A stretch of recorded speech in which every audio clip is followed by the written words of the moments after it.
Welcome back, League fans, for Game 2 of this Academy quarterfinal between CLG and 100 Thieves.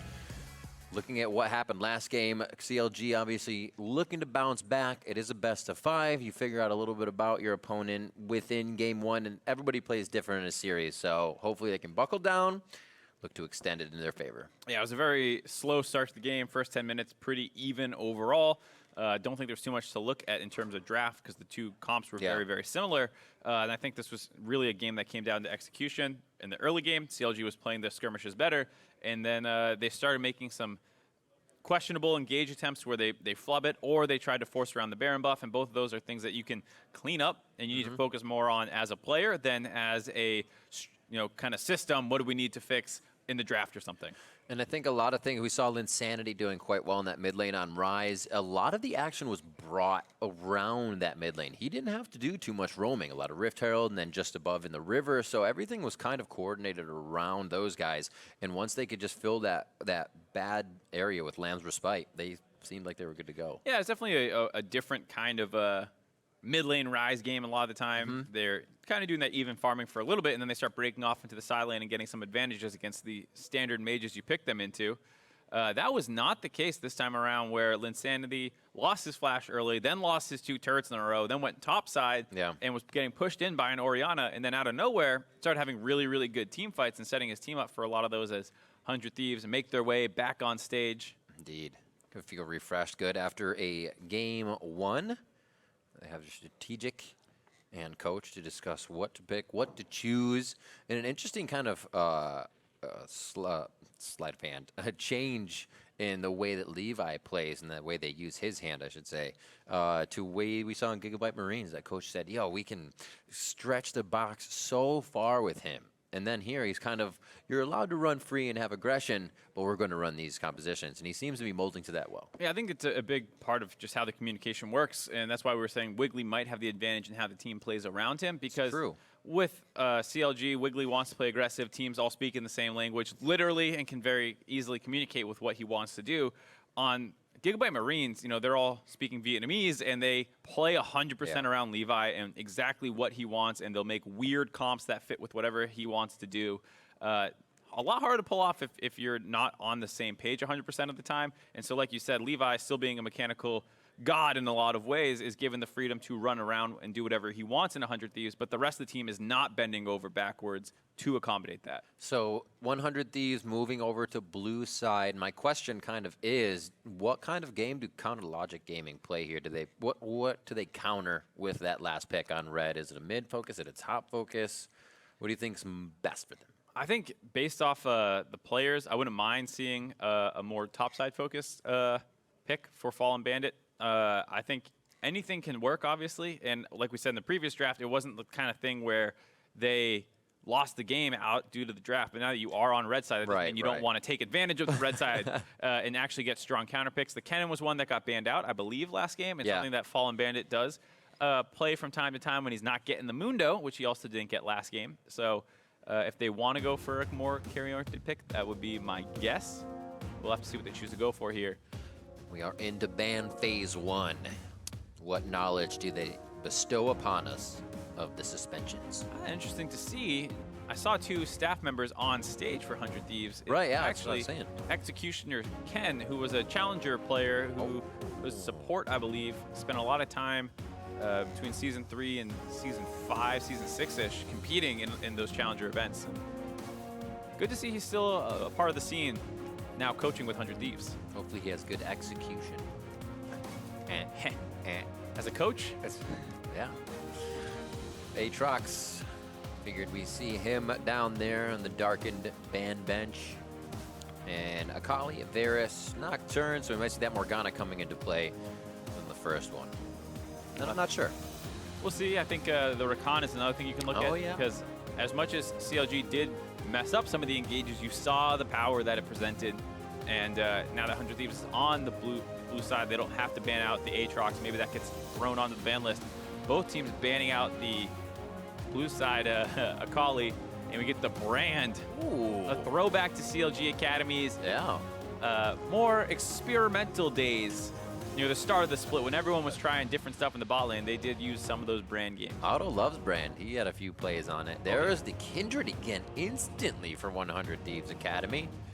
Yeah, I mean, then just the same. Levi looked like he was grooving on it, did not get the ideal start, got picked off in the first fight, but bounced back, got to a ton of stacks very quickly, and was getting big ultimates off in the team fights. Kaisa is up there as well for Otto, but they say Ash, just get the arrows in, especially if you're going to find some more initiation coming from the side of 100 Thieves Academy. Not too much of a surprise to see, given what we were seeing out of the meta yesterday and what a lot of teams were talking about, marksman becoming more powerful down the bot lane, and a lot of them bringing engage tools. So the Varus band out, he seems to be the top tier. Ash following in shortly behind that. And then from there, it starts to break open a little bit more. We saw Tristana have a good game, Kai'Sa's have good games. You can still pick Jhin as well, and here they're going with Kai'Sa Tahm Kench. It's an interesting composition. Hey, that's what I'm looking for. Really? Yeah. Whoa, that is locked in. So it looks like these guys go away from those Gragas, the Trundle picks, the Grave picks. We're going to get a Lee Sin for Wiggly. Yeah, this is what I was saying about how, you know, you can go for the Gragas, the more team-oriented counter pick. The Grave's not really too much of a counter pick, just like I said, wanting to contest the early game. And you saw Wiggly looking for Levi to fight him over Scuttle Crabs and things like that. Now, this is a much more targeted counter pick where we saw what Levi did with Lee Sin to some other Kindreds. We'll see if Wiggly can do the same. That was pretty crazy. It's just a quick kick to the chin, and Kindred's out of the respite. Now Yasuo and Gangplank get banned out as they focus a bit of mid and top. I figured that might be where Counterlogic Gaming leaves their last pick to make sure Fallen Bandit gets a good game. A similar draft overall to the first game in terms of where people's priorities are falling. Right.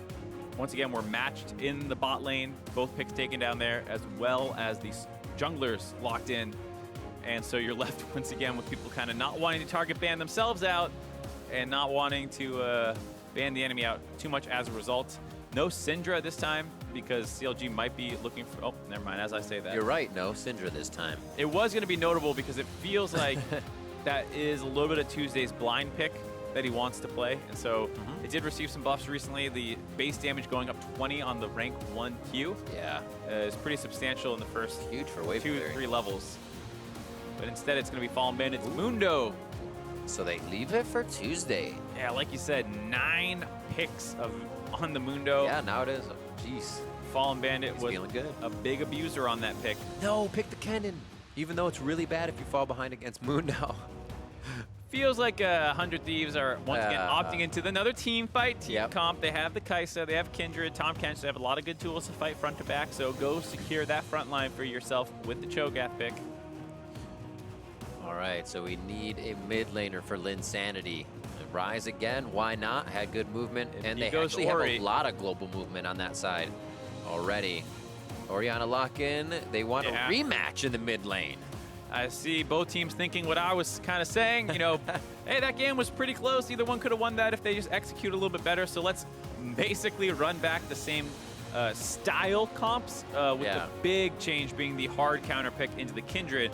Whereas before, Graves and Kindred fulfill a similar role, with Kindred having a little bit more utility instead of the burst that Graves has. Here, Lee Sin functions very different.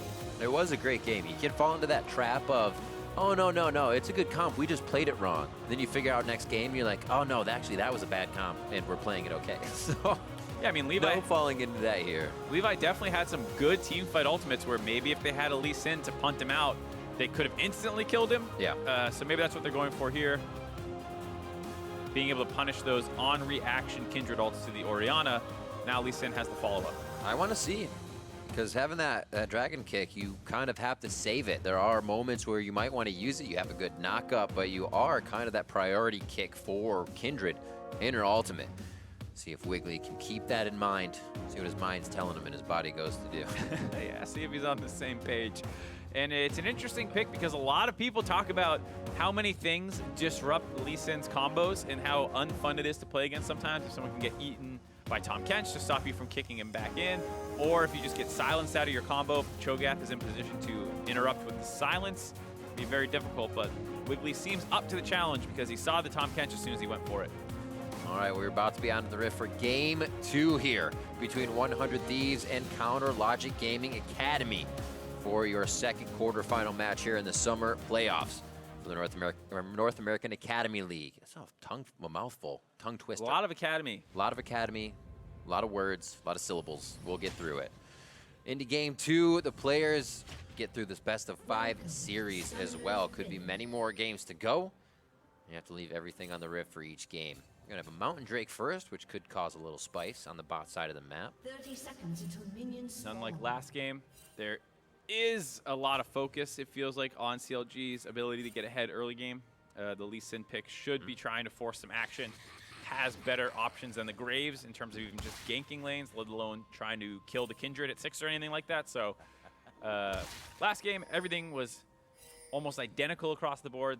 This time there are some more mismatches as well, like Rikara having most likely the scaling advantage as the backline DPS.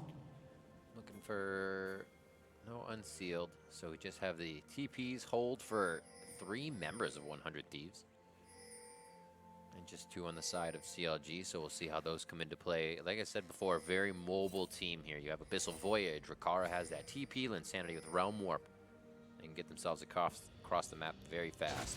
And we're off on this game as well. Good ball placement early, so rinse and repeat here for the mid lane. It seems like they'll play it out the same. Let's see if Wiggly gets a little aggressive again. Yeah, last time Wiggly tried to find Kindred on the Scuttle Crab, was able to do that. We'll see if he goes for a similar play this time around. Right, the Krog, he was already in that jungle, or I'm sorry, river. Well, yeah, last time they came up yet, but no sweeper. Of course, that's true. Anything about that, so not quite sure he's going for the same game plan here. Speaking about some Lee Sin players, they like to play the mind game where you take the Lee Sin and people think, okay, watch out for the level 2 cheese ganks and level 3 and stuff like that, and they go for a full clear on their jungle camp and try and get to some of their jungle upgrades or boots faster, something like that, so they can move around and use their first clear and the aggression that people expect out of the Lee Sin to be a bit of a change-up pitch. Yeah. I wonder how much the kind of like strategizing happens in that sense, right? If Wiggly were to pick in scrims Lee Sin over and over and invade, but play this game where he full clears, how much do players kind of have a lead up play in that sense if he knew he was going to play Lee Sin differently? Not that that's happening. It's just interesting to think of where a strategy starts, how many days before. It really varies player to player. Some players like having some coaches like having a set kind of first couple minutes. Not like you have to stick to it hard and fast, but like you like having it in mind, where some players want to go in purely by field. They don't want to start tunneling on the predisposed plan that ends up not quite working out. So Wiggly, it's a good point. Going for the test on Levi, wanting to track behind him. He's going to get spotted out. Both people are going to see each other here. And with the priority that Brandini has in the top lane, Levi doesn't, or excuse me, Wiggly probably does not want to take this fight in the river, and is focusing more on getting up to the top side. Ooh, they know they're pinched for somewhat of a fight here. He can get himself over to be on the safe side. Wiggly now gets himself actually very much in the damage position and gets taken out immediately. Interesting play. Fallen Bandit now flashes up as he heads down, and he's going to have Tuesday just on the other side for Command Protect. There's the stop. There's the stun. Fallen Bandit goes down, and Brandini flashes over, knowing they have Kindred towards the top side, but doesn't look like Levi is going to encroach down to the Tribe. Yeah, Wiggly looking like too far ahead of the play there. Gets blown up before Fallen Bandit can really get in range, and that's a huge advantage for 100 Thieves early on. Levi being able to get that kill, or excuse me, the 2 assists, and the double kill for Brandini is going to be put the matchup in his favor a little bit, which is normally a pretty even farming matchup. Gets the catalyst right off the bat, and so Wiggly takes the Q, which I was pretty all right with, but the W into the ward hop to try and dodge out in the scream. Okay, nice mechanical play, flash over the knock up from the rupture. All that's great mechanical plays, but you're level 3 basically 2v1ing. Yeah. Fallen Bandit was really not in there to contribute any damage, so while he played it mechanically very impressively, it's just not a good fight to take and hard commit to, and gets punished as a result. A lot of bursts coming out of Levi early, and now he has even more damage to start things off. 2 assists on that Kindred, which is pretty much uncontested as he looks for these marks now in a 1v1 situation, and he can start denying resources. This is kind of big for Tuesday as well. Orianna uses quite a bit of mana to push that lane, especially against the Rise. I guess one good bit of hope for them is no new bounties because he didn't get any in that fight, which means he's still going to wait for the Scuttle Crab skirmish before it remarks another target, which is good, I guess, if the Kindred's ahead so that her initial invades don't result in anything. That blue buff didn't transition into a bounty as well, so I guess that's some upside you can look at, but that is really trying to be as much of an optimist as you can. It's still 4 CS in the bot lane, only slight lead here. Otto and Phil still keeping themselves in an appropriate position to be an engage, be defense. If it comes to these lanes breaking early, low mana there for Tuesday. You can see how much that blue buff maybe would have gone towards Wiggly, but he is already hurting for resources in the mid lane, even with the dematerializer. And a quick push here from Otto and Phil. And you see Levi just continuing to be aggressive onto Wiggly, hunting him in the jungle, forcing him off of his camps. They did have some vision to know that's where Wiggly was going, so he actually prioritized going for these Krugs instead of the Scuttle Crab mark that's going to spawn up on the top side there. Just very intelligent play by Levi, trying to get the most out of his advantage and not rushing for any one part of it. And this is going to be tough for Wiggly to recover from, because there's all these flashes down in the lanes and on Levi that you want to punish as the Lee Sin player, but it's just really hard if the Kindred's doing a good job tracking you like this and shoving you back to do anything. Brandini always having that lane pushed 3 levels in his Vorpal spikes, doing nice damage to minions and just pushing forward the lane. And allows Levi into the jungle, allows Brandini to be in the jungle with him, so they've been able to cycle that once or twice now, and see you can all that vision that they've placed deep in. Has Wiggly on mark right now. We've been watching the bot lane take just a little bit of damage. Ricard teleports back with a BF sword. They could probably get a few fights in now, depending on what Otto returns with. I want to see what Ricard goes. We saw a very interesting Kai'Sa build out of Aerie yesterday, where he started with Stormrazor before hard pivoting to the AP build that people used to do with like the Ginsu's, Nashor's Tooth, and Zanya's to give him a little bit more survivability, which can work out, but I don't also mind just seeing the regular AD Kai'Sa still.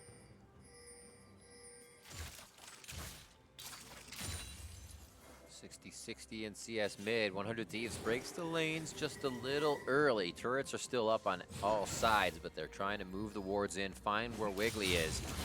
It's like an Abyssal Voyage might be just on the horizon here. You have a level 6 Ricaro, but Stunt just level 5 still for a few more minions.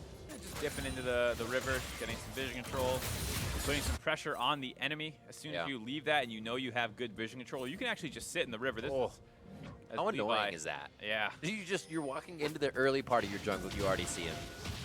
You just feel Levi poking and prodding for these advantages, hoping to catch somebody out.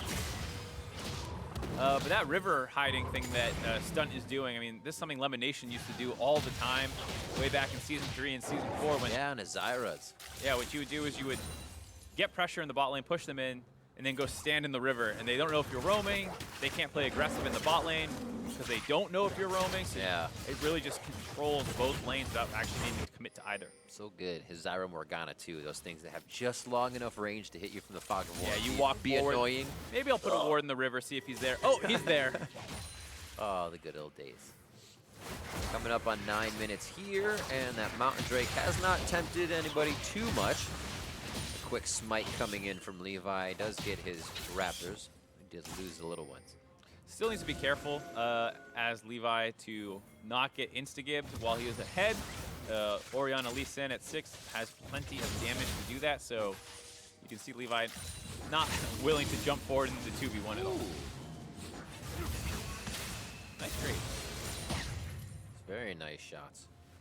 Has to use most of that to clean up under the turret, so Linsanity knew he had a chance for advantage, but he might find Wiggly in a second. Top lane getting pressure.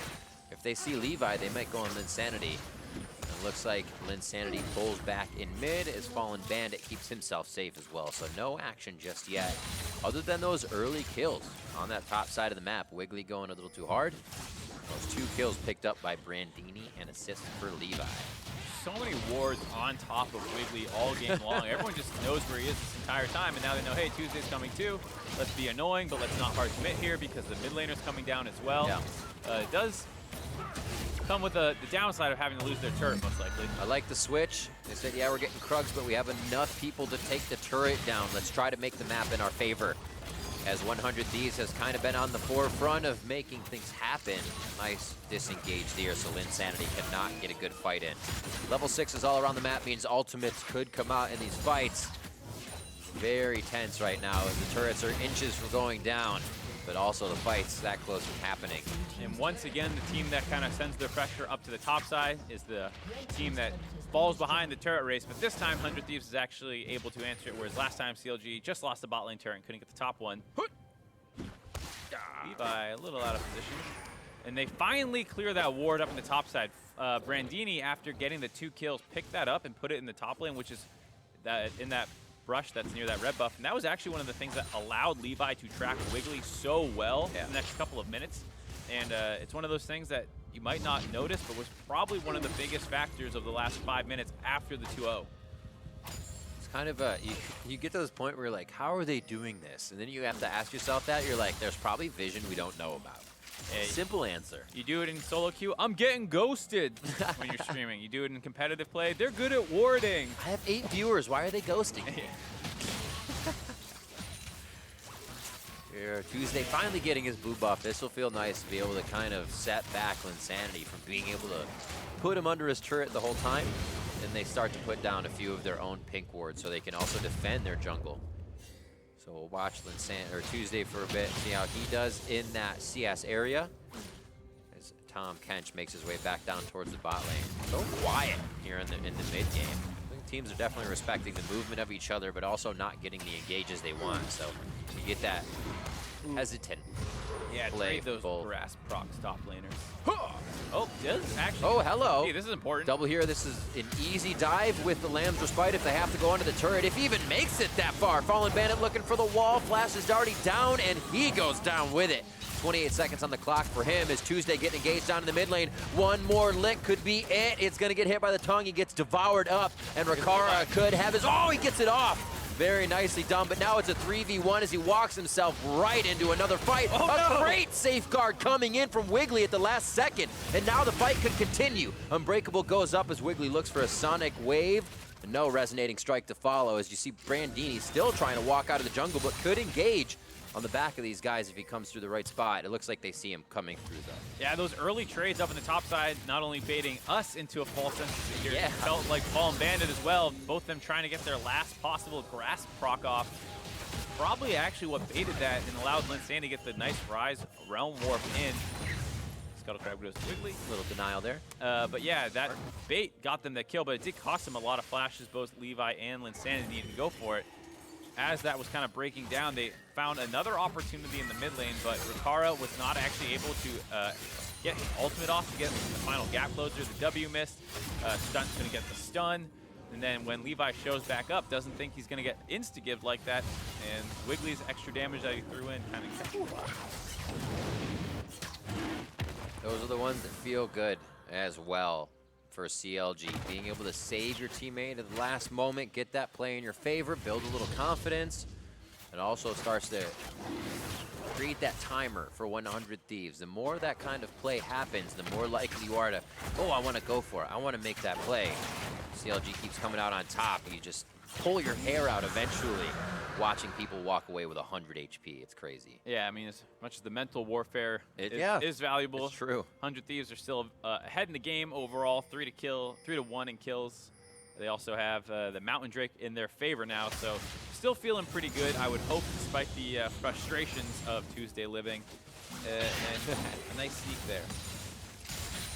Quick clean, gets a quick move and protect to start clearing it out. It's nice when you have that amount of mana on Ori. You just do very fast clears. They're starting to control the mid lane a little bit more. It looks like they want to start rotating Levi up to help Linsanity a bit. And he'll start to tend to that top side. Looking at the Rift Herald, most likely. Some question mark pings going down. But it looks like both teams want to fight over this. Brandini has teleport, but they're posturing around it. CLG has started it. This was CLG's kind of fault last time as they went into the fight. Force the flash. Looks like they'll be good on this one. Waiting for 100 Thieves to really make the initiation instead of CLG this time. They feel like it's okay to... A great kickback from Wiggly. Nice and clean to take down Rikara. He's somebody that did not go down last game, so there's a scar on the scoreboard for 100 Thieves as CLG look great in a 3-for-0. Nice pickoff by Wiggly there, finding the isolated marksman, and then 100 Thieves felt like they just wanted to try to get something back, and both Brandini flashing in and Stunt ulting in leaves up 2 more kills for CLG, who are able to clean that up. They're not able to get the turret or the Rift Herald on the back end of that, but you're pretty happy with a 3-for-0. Well, he wondered if he could make shakes in the moves. Wiggly gets in. You got to kick back there. Rikara wasn't even ready for it. So now they'll be a little bit more on par with thinking he's going to jump in. So he's got to think of something different next time. It only becomes harder when you start initiating that. We'll see it here again. This was CLG just attack. Yep, used his E already to stealth down. The kick back into the arrow, well done by Wiggly. Warthog back out, and then not actually even close to dead by the time Brandini ulted in. Just really tunneling on how much damage he thought he was going to take from the turret, and then Tom Kench coming in after that. It was kind of the comedy of errors where they walk in one by one. The CLG with that upper hand towards mid, but still respecting that damage of 100 Thieves. Very rightly so, as they can turn around to fight just as fast. We'll see what purchases come out of this, if any more spikes are hit. Zerker Greaves there for auto, as well as his Blade of the Ruined King and Zeal. So big upgrades for them as they pile on the cash. 2-0-1 as really nothing was happening before for that bot lane. And as much as that 2-for-0 on the top side initially felt great for 100 Thieves, it did end up with a 2-0 on Brandini, and it's not like on the Cho'Gath versus the Mundo, he's really going to take over the game. So CLG actually in a great spot with where their kills have ended up. We'll see what they can do from there, as still a very, very close game. Feels like they want this mid lane turret though. It's super low. We'll see if they get too greedy for it. Kaisa, Stormrazor as well. Seen different builds. The Stormrazor, very attacky. You want to get in and out, kind of guerrilla warfare, and hopefully be able to get those real big hits off over and over. Yeah, it has a nice timing because your pickaxe, hold on, forces the cleanse out with the Ash Arrow. You have your Q living weapon upgrade with the Stormrazor and the pickaxe, which can transition into a lot of different things depending on what you want to do.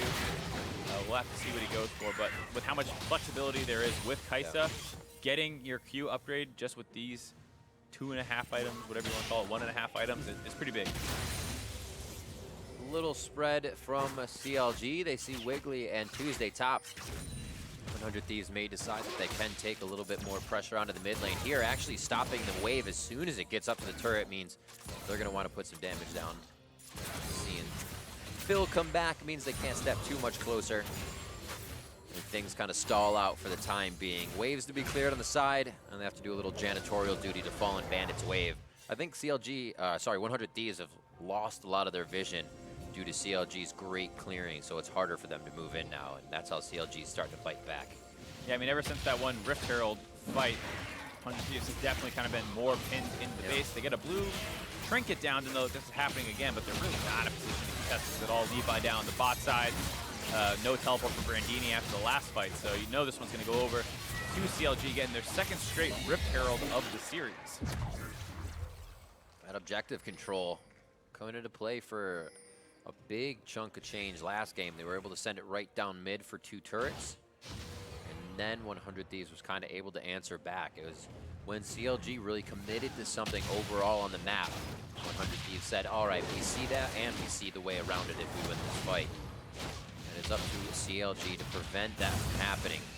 Almost brings him into turret range. 100 HP on Tuesday and a 1v1 with Linsanity on the top side, which little things like that start to change the map pressure already. Yeah, and that's what we're talking about, what you want to see out of Arise in the mid game. Yeah. As soon as he gets the 1v1 against the Orianna. If you're able to get that flash out, next time your Realm Warp is available, you can kind of just jump on her face and start pummeling her with your low cooldown ultimates, and you have the Seraph Embrace for what Ori's like to do, which is as soon as you show up with the Realm Warp, she drops her ultimate on top of you. If you're ready for that and you drop your Seraphs on top of it, you just negate her ultimate effectively, and then you get the chase down, hopefully. It feels really bad for that damage to be negated, because if Shockwave hits, as an Ori player, you actually feel like you can dance 1 or 2 more kills in the fight because of how low everybody is. So seeing nothing happen there, this is bad news bears. You want out immediately. And that feels like one of the important points of this game for 100 Thieves now that they've lost a little bit of control in some of the other lanes. The fact that the Rise might still be able to make things happen for them. Yeah. Maybe they can start playing around that a little bit more. They have the Tahm Kench ultimate. It's something we've seen teams have varying levels of success on. The Tahm Kench ultimates into side lanes. Most recently in the LCS, JJ had a fantastic game, constantly ulting all over the map, even for red buff steals. Yeah. More subdued here for Stunt, not being able to collapse onto the Rise because he doesn't feel to have enough pressure around the mid lane. Otto constantly pushing this in. It's kind of an interesting way to think about it is, you know, in that game, it's always up, it's pressure, and it's being created as pressure. But some think of it as, if we use it, the pressure is relieved. They kind of have that mentality where we have to keep it up, or they'll know we kind of don't have it, and they'll be able to do whatever. It's such an interesting way to think about things. Yeah, I mean, like you miss all the hooks you don't take, right? Yeah, and so, you know, you hear a lot of Nocturne players talk about that when they're playing. They want to have the Yeah. ultimate threat available that, like, if you try and go aggressive, I might come flying in and stop that from happening. But at the end of the day, if you're not using your ultimate either, you're not probably getting as much effectiveness as you want to. As much as people like the super min-max, slow, grindy style, what usually wins you the games is the big back-breaking plays, and you got to make those at some point. You know what's funny is Doublelift was on his stream the other day, and somebody asked him about Ashe in the LCS, and he's like, there are so many Ashe players that don't even fire an arrow. Hold it all game. Why do you play Ashe? And I was like, it's so true. So many people wait for that perfect moment. It's fire the arrow. It's like a pendulum. It started in season 1 and season 2, like ult on cooldown, shoot it up mid lane, doesn't matter. Across map. And then people would get killed in lane with no Ashe arrow because they don't have the tool available. And then people were like, maybe you should hold it for lane so you can actually use it to set ganks up and defend yourself from all ins. We've done this. And now it's too far the other way where people are just like, I have to hold it all the time. We're the ones who've done this. It's our fault. It's our fault. Hopefully it can change again and we just get rampant fights across the map. There's 22 minutes on the clock. We just saw mid go down in favor of CLG Academy as things have kind of been scooting along. Nothing really fast happening for either team. They did get Mountain Drake on both sides now with that Infernal tempting the next fight as it's going to come up here in the next 3 to 4 minutes. A nice hawk shot across the map allows CLG to know what's going on towards that Rift Herald. I'm sorry, Baron side now. And As Rift Herald is used. See 100 Thieves collapsing on the mid lane. Trying to find angle on Tuesday. Might be in trouble here. I thought Brandini was Rift Herald for a second. I was like, what is it doing? I mean, over honestly, there? it doesn't look that different. What is it doing? So that's going to be on the top side. Otto having a field day with Rift Herald, but he is going to back. It doesn't seem like they have the protection across the top side of the map to help him. And he'll walk back up to meet with Phil there as they head down the mid lane. Rift Herald might need to be stopped. We're going to get Rikara up towards the top side of the map for that.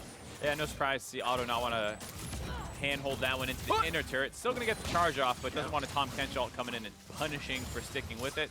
Instead, groups up mid, lets it get the charge themselves. Well, that's a lot of damage. Yeah, almost took it down. Mark on Raptors for Levi at this point. He is sitting, that is his 4th. So that would be his extra range on abilities and autos. Wiggly says, no, I will take this, thank you very much. Fallen Bandit looks like he'll start to tend towards the bottom side of the map. We got backs here at 24 minutes. Let's see what kind of items we finish. It looks like it's more recipes towards a BF sword, Banshee's Veil, BF for Auto, Banshee's Veil into Sword Boots for Tuesday there. So a bit more protection and power as he wants to stay in these fights. This is a really interesting game around the Baron buff as people start putting some more vision focus down on it. You have Kindred to stop people from being able to kill the Baron buff. You have the Cho'Gath to try and secure. Kaisa has insane damage on Baron, but Ashe with Blade of the Rune King and Orianna, as well as Mundo Cleavers, are all no joke as well. So with the Mountain Drakes factored in, I feel like we're going to have one of those very explosive, crazy plays around it, or it just gets melted down without the other person being aware. Yeah. We saw Levi and the team trying to do that to Rift Herald a few times last game with the hop over the wall from Kindred, but I don't know how many more they can squeeze in there without 100 Thieves knowledge. And there's another Kindred hunt on the Gromp, but doesn't have any pressure really to go for it right now. Still struggling for that 4th stack. last game at this point, he almost had 6 or whatever it was after they won some fights. The 1-2 fight up in the top river. Gromp's going to be an even harder one for him to grab. As it gets pushed down, they say they could get a dive onto Fallen Bandit, but it's too much pressure in the bot lane for 25 minutes. All right, so oh, maybe not. Okay, they take everybody bot lane for that aggression. Fallen Bandit up to about 75 HP already from his ultimate as they see Wiggly there as well. That means there's no pressure really to be had on Baron. The teleport doesn't really get attacked by CLG here, and 100 Thieves should be able to grab the turret in bot lane. And Linsanity, we talked about his kind of global champions that he likes to play with roaming potential. Really coming up big for 100 Thieves here, and kind of the catalyst for the majority of plays that we have seen in this game since that one fight that went wrong for them. He got almost a kill on the top side on the Ori, got the flash out, made the play on the mid lane as well. Didn't quite work out, and then here on the bot side, once again, not working out, but does get them the turret. Oh, keep going. Brandini push. Brandini will head over a bit more. He wants to get some vision in there for himself, as it's a little too dark on the bot side of the map to actually be pushing up that far. Good rule of thumb, don't cross the river alone, or at least have vision when you do so. So Fallen Bandit, little janitorial duty to clean up that bot wave with 5 strong in mid. Tuesday does not get engaged down there as Wiggly is fast to safeguard. Yeah, Brandini making his way over as Infernal Drake has just spawned, wants to be that big front line for his team, but they can't get chunked out too much. Holy moly, that doesn't look good at all. The ball moving forward, arrows and glacial fissures come down as they try to chill out 100 Thieves. Linsanity leaves the Lamb's Respite. It's going to be Brandini and Levi going down immediately as CLG just suffocate 100 Thieves, and they continue to steal their lunch money. Ricara's going to be next as he dodges the cleaver, but they have the inside line. They'll be able to cut him off. But do they focus on the objectives? The slow is in. The volley from Otto keeps everyone in range, and Ricara's the only one to waltz out of this alive. A 4-for-0 for CLG Academy after having a great start to that fight, chunking out Linsanity and putting them on full retreat mode. And even though the Levi ultimate, they didn't manage to pull anyone out from Lamb's Respite, it didn't matter because they had already done so much damage. The Fallen Bandit was in there just tanking everything up. They both TP, him and Otto go up to this Baron buff right away. And this is what I'm talking about. Plenty of damage to these neutral objectives. Yeah, seriously, with 2 on it, now you're going to get a third here for a little bit of defense even. What a fight by Chronologic Gaming. 1 on 100 Thieves there, and just quick hits. Linsanity can't start a fight at 50% HP. That doesn't work too well. Yeah, the final Oriana QW combo really doing the chunking, and then they have a lot of engage tools. The Ash Arrow starts things out, and even though the ultimate by Wiggly and the Oriana don't really find any other kills, it still puts pressure on 100 Thieves who are trying to retreat. They lose both their jungler and their top laner. And then there's no one really to stop this chase from continuing on. They have the speeds up from Oriana to keep going. Otto, a nice flash to get in there and start applying those slows. Has the Hurricane completed to apply to 2 people at once. Yeah. Those are the 2 people that die. I love the CLG composition on the Kindred ult too. They're like, you do not have room to own any of this space. Linsanity just left the ult. Could have stayed in and kept his HP still, but man, CLG looked ferocious on that engage. Do not blame 100 Thieves for backing up. Yeah, a lot of the times the Lamb Respite comes down and people are able to get a lot of damage off while they're staying alive. But CLG actually layered a fair amount of CC on top of the Lamb's Respite, so even though they weren't dying, they also weren't putting out that much damage. Foreshadowing even more death. You have to get out. Yeah, I mean, Kindred is the aspect of death or something, right? There you go. Luring it up. Tied in somehow with the lore. Over. Almost. That's cheeky. Wiggly just misses out. Baron now to mid lane with 2 minutes on that Baron clock for CLG Academy to start putting on the power. Nice dodge on the rupture by Wiggly as he skirts around Brandini and Levi's damage. And they start to clear out more wards, pushing themselves forward, strangling out 100 Thieves that much more. The chances to come back, or that window is closing so much with the power CLG has now. Looking at a 6,000 gold lead. Arrows on arrows to come out. One doesn't hit, but you can see how much 100 Thieves still has to respect that engage. 3-man shockwave with shields to follow means everything happening in defense for 100 Thieves as CLG pushes forward for another kill on the tankiest member of Brandini. Levi's now in the eyes as Stunt devours him up for safety. Linsanity standing tall saying, I got the front line until you can get back, but make sure that's fast. Yeah, and this looks like it's going to be the game for CLG Academy. Nice usage of their ultimates to just try and chunk out 100 Thieves and stop them from being able to defend their turret. And they were actually able to land the ultimate from Oriana well enough to allow them to have the chase down. And they're still going. much more sure of themselves, much more confident in the initiations and early game. Counterlogic Gaming looking to have their own sub-30 minute if they can get to those Nexus turrets, but they want to pad it. They're having a great game, and with smiles on their faces, they will get that sub-30. 29-59, CLG take game 2. Yeah, you can see they're happy about their bounce-back game. CLG Academy finally gets their revenge on Riccara winning a game against them, but they are not out of the woods yet. The series is tied up 1-1, and we're heading into a best-of-3 remaining. Sad, the clock went to 3:03. It's okay. Was that the animation? 2 fast games. That's what you want to see, though, from CLG. A 27-minute game from 100 Thieves, and CLG says, we're going to do the same thing and come firing right out of the gates, right back at you. A great game by them, and it doesn't even seem like they were really put off by that first game. Only, what was it? A kill for Levi and 2 kills for Brandini were able to come through in that early game, and then CLG closed that. And that's what's kind of crazy to me is, like, it feels like whoever wins the early game is in trouble, because then they start getting ahead, they start trying to force some things, and it stops working out for them. And you kind of got to tip your cap to Wiggly staying focus on the Lee Sin pick despite how terribly that game started. Absolutely, especially for game 1 for him, coming in, trying to get his everything for himself on Graves, just being knocked out of that. Levi feeling good on Kindred, he gets that again. So that means Wiggly has to play even stronger. And we see in the early part of the game, that didn't actually happen. But 100 Thieves start off with some picks. The CLG win the first fight, a replay of 15 minutes. This was a 3-for-0 around that mid lane. Yeah, and like we said, this is after they had already gotten the 2-for-0 to start the game, but couldn't convert into much else. Riccara just getting picked up in the rotation, back to mid lane. Really good ward there to kind of set that off and let them know they can find that angle.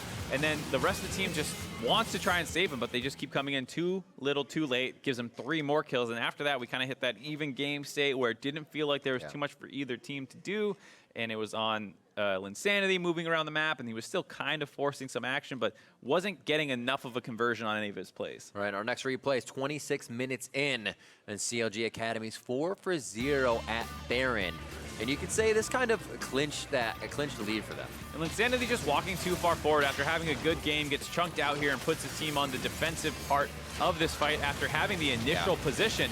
And now you see all the ultimate starts coming in to try and save people. He has to run out of the ult, but it's not going to do much as the rest of his front line had already been melted down by the combo from the Orianna and the Lee Sin. And it's an easy chase down here without the Cho'Gath alive. And you just kind of look at that play and say, he had the vision control. You were first to the Drake. You should not be the ones getting chunked out, but they get punished for it really hard because this instantly leads to the Baron as they TP up to the top side of that. And once again, we're just going to see that gold graph just explodes. This time at the 25-minute mark, a little bit later, but very much the same story as the previous game. A lot of damage still from the mid laners. We see the Mundo coming out big as we kind of get the back and forth here of Fallen Bandit getting his Mundo against the Fallen Bandit Mundo, dude. It was a 7-9, I think, heading into this game from Summer Split. Now it's at 8-10. You probably shouldn't let him get that. Like, I don't know about some of those other bans you're throwing around. I get them, but it does feel like the team, not just Fallen Bandit himself, but all of CLG Academy plays so well with that Mundo pick. It definitely puts more confidence, I think, across the rift, and especially when you have Wiggly playing like that on a champion you haven't really seen in his pool coming through most of the season. It also mixes up what 100 Thieves wants to do, what they want to look at, take ban for the next game, because you see Wiggly on that, but he was playing Graves before, and you could take that away, play against the Kindred. Well, now he's playing your Lee Sin, Levi. What's the deal? The champion pools are shared even more. Yeah, it's definitely a weird game where both games were very similar, where like one team made some good plays to get a lead and then made some hiccups in the mid game. The other team catches back up, and then they get a really decisive fight and get a Baron, and the game's over. All right. And it's hard to look at those two situations and be like, here's a common trend in the draft that I need to address. So opinion, do we switch things up, or do we go back to basically the same? Top tanks, mid junglers are aggressive, mid CC mages control, and you get your bot lanes of like Ezreal Kai'Sas. Feels a little bit like a staring contest to me. Like it both does, teams are like, no, we could have played that better and won that game, and they're like, I'm not going to adapt. Are you going to adapt? I'm not going to adapt. And like, I want to see some adaptations come through, but on the outside, it's hard to pinpoint one or two things. I'm like, Linsanity's Rise looks really good, but so does the Orianna, and like, it's hard to say what you want to start pulling away from people now. Well, we can only know if they keep putting it to the test. Counterlogic Gaming strike back in game 2, and we've got ourselves a series. Stick around to see who jumps out to a lead after game 3. Coming up right after the break.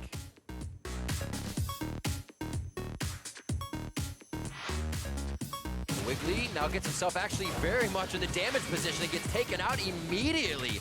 Can you do it? I can arrow, I can arrow. Okay, I'm arrowing. Nice. Nice. We got him. Look top after. Come after. Digger. Get some flash. Okay. Alright, nice. The ball moving forward, arrows and Glacial Fissures come down as they try to chill out 100 Thieves. Linsanity leaves the Lamb's Respite. It's going to be Brandini. Hanley by going down immediately as CLG just suffocate 100 Thieves, and they continue to steal their lunch money. They're having a great game, and with smiles on their faces, they will get that sub 30.